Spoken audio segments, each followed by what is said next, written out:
and Policy joining us. Mr. Mussa Dankwah, a pleasure to have you this evening. If you can unmute and say hi to us. Good evening, sir. Good evening to you, and thank you for having me. Grateful. Thank you. Let me start with you, both gentlemen. I'll begin with Mr. Mussa Dankwah on your latest research. A story on nsgnews.com has it that a survey, a new survey by Global InfoAnalytics, former Vice President Dr. Mahamudu Bawumia has established a commanding lead across 14 out of 16 regions of the country in the New Patriotic Party NPP's upcoming presidential election. According to the survey conducted between November 17th and 21st, 2025, Dr. Bawumia is ahead in Ahafo, Ashanti, Bono East, Eastern, Greater Accra, Northeast, Northern, Oti, Savannah, Upper East, Upper West, Western, and Western North regions. The poll shows the contest is closely fought in the Central region, where delegates are almost evenly split, while Kennedy Japan maintains a lead in the Volta region. And the man who conducted this very survey, if I want to continue, there's quite a lengthy one on nsgnews.com, but the man who led this very polls or survey is with us here. It's just a pleasure to have you, Mr. Mussa Dankwah. Let's go into it. I have 79 page, Justice, was it 79? Yeah, 79-page document from your latest poll. We've gone through it one after the other, and viewers will be showing some of these figures to you as Mr. Mussa Dankwah presents his latest survey to us. Mr. Mussa Dankwah, please go ahead. What are the findings, the fresh findings as you found in this latest survey? Right. Thank you very much for once again, and let me wish you and your listeners and viewers a very good evening. If you look at the polls for the November month, it is not radically different from what we did in October. Indeed, if you look at the numbers, both Bawumia and Kennedy dropped few points compared to last poll. But at the end of the day, the race remained largely unchanged, in the sense that Bawumia is leading with 43% of the vote, and Kennedy is behind with 18%. Now, interestingly, we saw a very dramatic shift in the race in Central region and Volta region, as well as Eastern region. In the Central region, Kennedy came from behind to really almost close the gap to a point where the race is tied in Central region. In the Volta region, Kennedy also made a remarkable gain, and now he's leading in the Volta region. However, when it comes to the Eastern region, what we've seen now is head-to-head, Kennedy and Brana Champon on neck and neck, but Bawumia has taken a lead in the region. So we can see that Bawumia made some gains in the Eastern region, whereas Kennedy made huge gains in Central and Volta region. But overall, the net effect was almost the same. Wow, that's intriguing. Now, let's move into it. What is making Ken lead in Volta region? You know, he won the Volta region the last time. Yeah. And Volta region has been an anti-NPP area. So if you are an NPP establishment candidate, then you tend to get the backlash from that region. So if you watch in the last election, Kennedy won Volta region, and we think he's going to win the Volta region again this time around. But these are people who are card members and, of course, delegates of the Osono Party, the New Patriotic Party, even though they are in the Volta region. Why do you think, because it's an anti-NPP region, they would also be targeting somebody like Kennedy Japan to be voting for him? Look, establishment, which is Bawumia, a de facto one, normally, you know, Volta is a very unique place, and you can't completely isolate the people of Volta region from delegates. So it's the same people who are become MPP delegates. So the sentiment towards the MPP somehow may reside in them. So you can see that they are mostly supporting the insane candidate, which is Kennedy Japan. I'm not surprised that that is the case. But in the last election, Bawumia lost voter reading. Mr. Mussa, how many people did you sample these opinions from? What was the methodology? We sampled 3,500 delegates across all the 16 regions. And it was a telephone call that was placed to delegates randomly. And at the end of the survey, we counted how many constituencies we had a rep from. From the survey, we had spoken to people from 267 constituencies in the country out of 276. Only 9 areas were not covered. Their age groupings? The data shows that majority of them, around 40% are in the age of 35 and 44. And then between 45 and 54, around, I think, 15 or 20%. So the bulk of delegates are in this bracket. Very few ones are young voters. Okay. How about their educational background? Right. If you look at the educational background, about 36% of them hold senior high qualification. Another 36 hold junior high qualification. And tertiary is about 19%. And those without formal education is about 9%. That's quite interesting. There's one question you posed to them, which is, are you optimistic about unity after the campaign? And what was the outcome, sir? You know, if you look at the question about unity after the campaign, I mean, it is very clear that the party's faithful are very hopeful that the party can unite behind the candidate after the primaries. Now, the number shows about 89% of delegates believe that, yes, the party can rally behind the candidate after the primaries. Only 3% said that, no, there won't be a unity after the primaries. And 8% didn't have an opinion. This clearly shows that if the party wants to unite, they can unite. Well, don't you think 3% is quite huge? I don't think so. I think this is a very good margin that the party can deal with. Okay. There was also data on, or question on, do you agree or disagree that presenting a candidate for the second time will enhance NPP's chances in the 2028 election? Of course, Dr. Bawumia is being presented the second time, and the outcome is indicated clearly. Some 59, if I'm right. Yes, 59% of delegates believe that, yes, if you present a candidate for the second time, it could enhance your chances of winning the election. Whereas 40% disagree, and about 27% were neutral. Interestingly, not everybody who agrees was voting for Bawumia. The data shows that among those who were, let me look at the data and come back to you on that. Among those who believe that, yes, it will enhance their chances, I mean, among Brian supporters, 32% of them believe that, yes, a candidate brought twice can help. Even though they agree, they didn't vote for Bawumia, they were voting for Brian. Another 30% of Ken supporters believe that, yes, it will help, but they were voting for Ken. Another 20% of Edechum people agree, yet voting for somebody else, which is Edechum. But among those who are backing Bawumia, a whopping 92% agree to this statement. That's quite intriguing. Mr. Mussa Dankwah, let's move into the little part you mentioned and kept our budget 2026 in focus over there. I'm sure you were referring to this very recent budget as presented by the finance minister quite within last week thereabout. Correct. Now, you asked them, are you satisfied or dissatisfied with the way NPP as a party is responding to the 2026 budget? And they said what?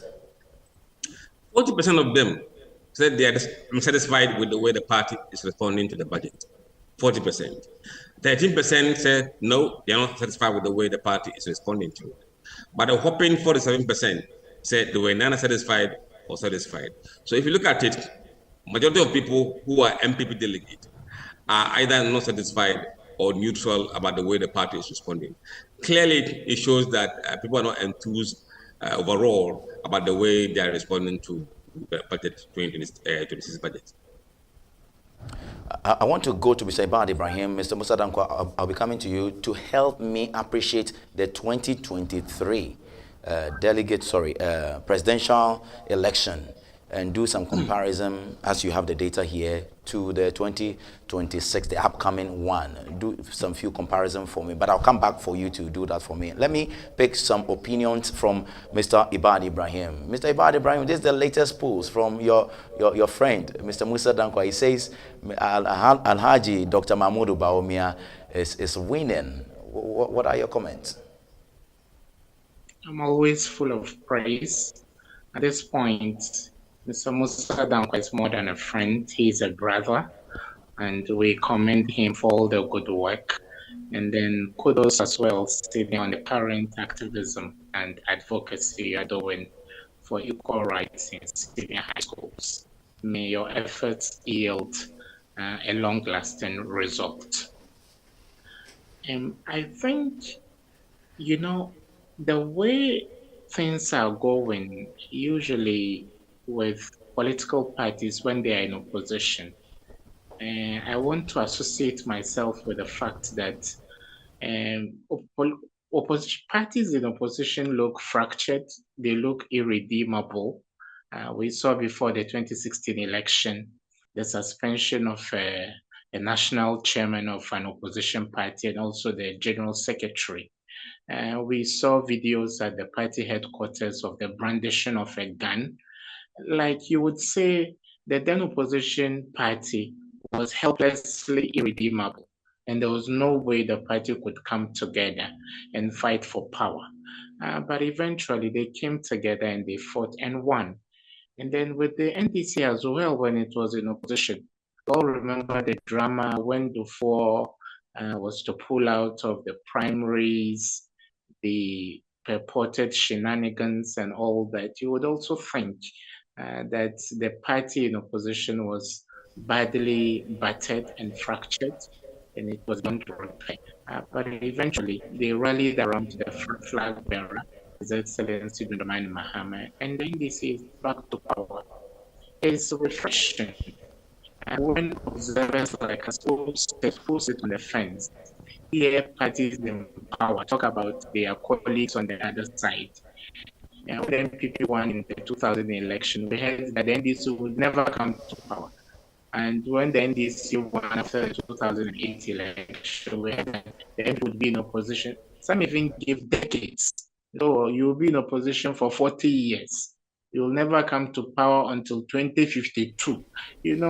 These things are quite refreshing. But both political parties have over the years shown great resilience in times of adversity. So you don't have to underestimate the ability of an opposition political party in Ghana to coalesce and rally behind a candidate to fight for victory.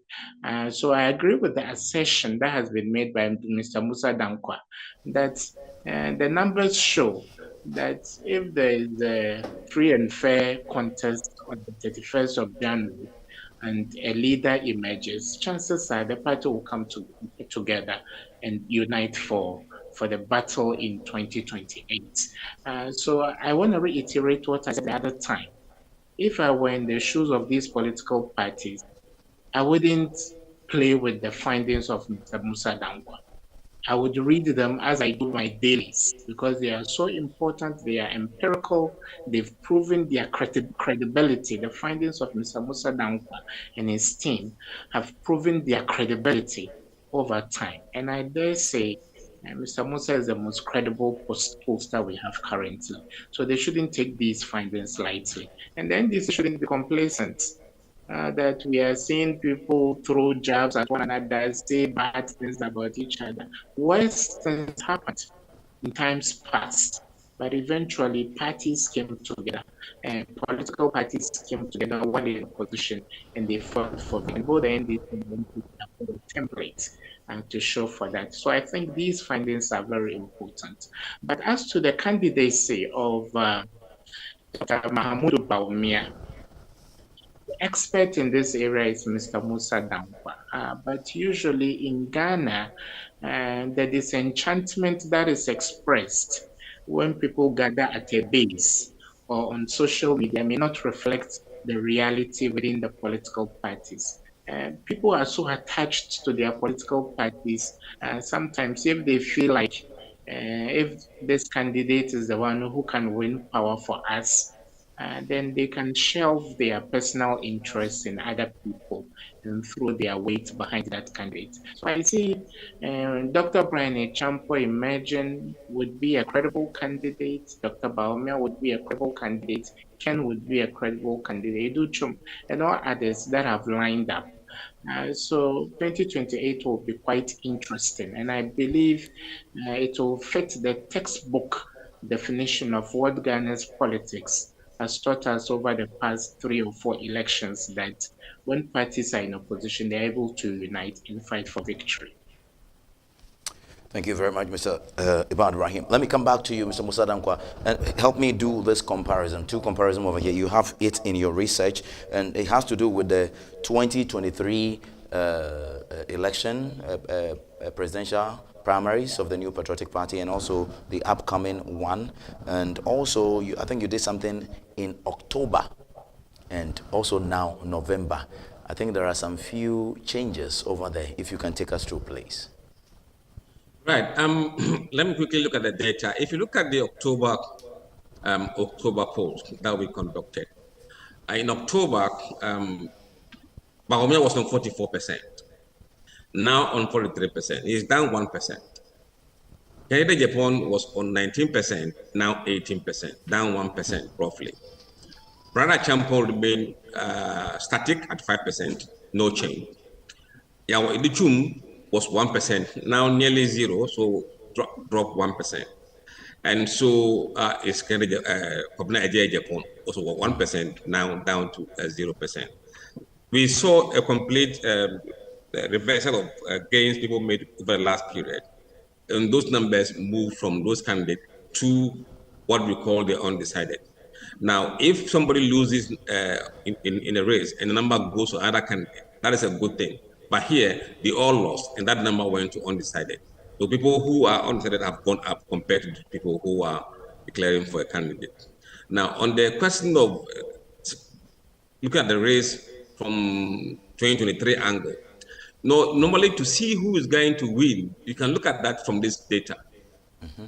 Now, if you are going to win the race, you must do well to maintain your vote. And then also, you must do well to win the vote of others who were competing against you at the time, as well as those who did not vote. Now, if you look at the race in 2023, among those who cast their vote for Bawumia, 4% of Bawumia's voters have shifted from him to Brian Champo. Another 6% shifted to Kennedy, and 1% to Educhum. So you can see that about 11% of Bawumia supporters have gone to his rivals, 11%. He, however, retained 71% of his vote, but 15% are saying they are undecided. Are they going to come back and vote for him? Only time will tell.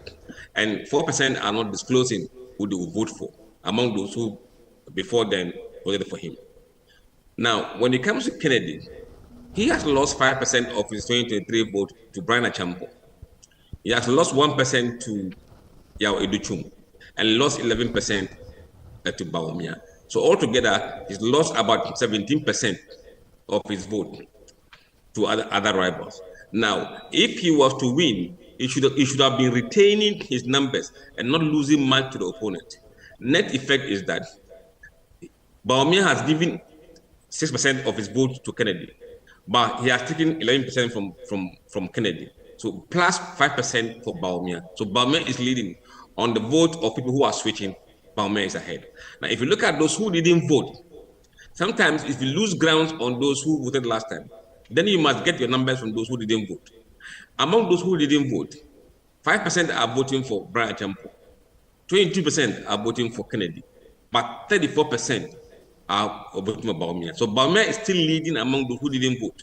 So effectively, he will be in the lead, because he has not lost much compared to Kennedy, and is gaining additional votes from the first those who didn't vote. So this is very obvious. It's so clear. And you have a data on the race in the Akan region, swing region, I think the northern region, Volta region, and if you Yes. can just in brief take me through that one. What do you mean by if you look at race in the Akan region? If you look at the Akan regions, Bawumia dropped 3% from the last poll, but Kennedy dropped 6% from the last poll. Educhim lost 1%, Japan lost 2%. But those who say they are undisclosed went up by 5%, and those who say they are undecided went up 7%. Now, when you come to the swing regions, Bawumia again went down 3%, but Kennedy went up 8% in the swing regions. Here we mean Central, Western, and Greater Accra. Branchampon went down 1%, Japan went down 1%, and those who are not disclosing went down 4%. So you could see that people in the swing regions moved towards Kennedy, and this happened largely in the Central region. And then when you come to the Northern region, Bawumia is up 6% in Northern regions, but Ken was down 2%. Everybody else was down 1%, except Japan. So Yeah, there, KAA. Bawumia is dominant. Right. In the Volta region, Volta Oti, Bawumia went up 1%, but Ken went up 20%. 20%. Yes. Wow. I really want to have data to why Ken is moving so high in the Volta region. But you earlier explained it though. But I really wish we can still do some more. A quick response to that is that those who were not disclosing in Volta region was 22% in October. It is down to 3%. So they have moved from undisclosed to Kennedy by 20 points. Wow. That's quite interesting. Mr. Ibad Ibrahim, we have to leave it here, and thank you very much for these key things. I'm sure we would find some few things relating to this very latest research, and we'll knock at your doors again. I just flashed something here.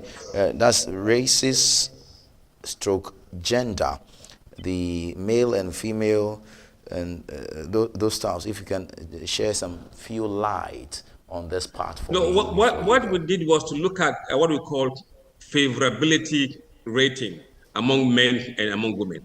Among men, Bawumia leads 9 points, but among women, he leads by just 8 points. Now, in terms of who would you vote for by gender, Bawumia is still leading by 44% among men, but among female, it's just 38%. Wow. Quite interesting. Mr. Mussa Dankwah, I appreciate your time so much. Thank you very much. And God bless you for spending this time with us today. It's my pleasure.